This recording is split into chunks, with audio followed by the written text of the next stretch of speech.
हो, मी सावित्रीबाई बोलते. तर सांगू, माझ्यासमोर बसलेल्या बहुसंख्य माझ्या लेकींना पाहून मला मनस्वी आनंद होत आहे.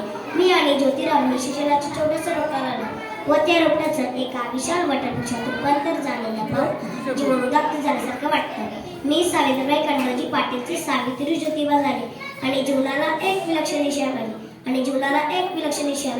विद्येविना मती गेली, मतीविना नीती गेली, नीतीविना गती गेली, गतीविना वित्त गेले, वित्ताविना शुद्ध कसले. एवढे अनर्थ एका विजेने केले. हे सर्व ज्योतिबांनी ओळखले होते. लग्नानंतर ज्योतिबांनी मला लिहायला व वाचायला शिकवले. स्त्री ही जगाचा उद्धार करते.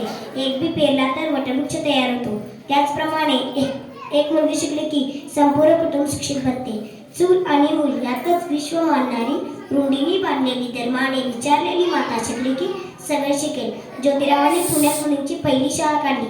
त्या शाळेत विड्यांच्या वाड्यात मी मुलींना शिकू लागले होते.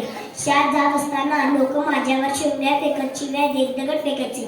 पण मी डगमगले नाही. त्या हजारो स्त्रियांचे स्वप्ने मला खुणावत होती. लाखो ज्योतीचे प्रकाश किरणे मला जागवत होते.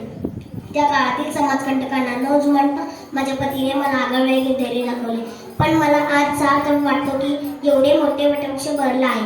कल्पना चावला, सुनीता विल्यम्स यांनी गंमरली वाढली.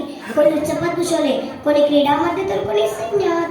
पण मला कुठेतरी हुरू लागून राहतो. करत शिक्षणाने मुले किती सक्षम झालेत.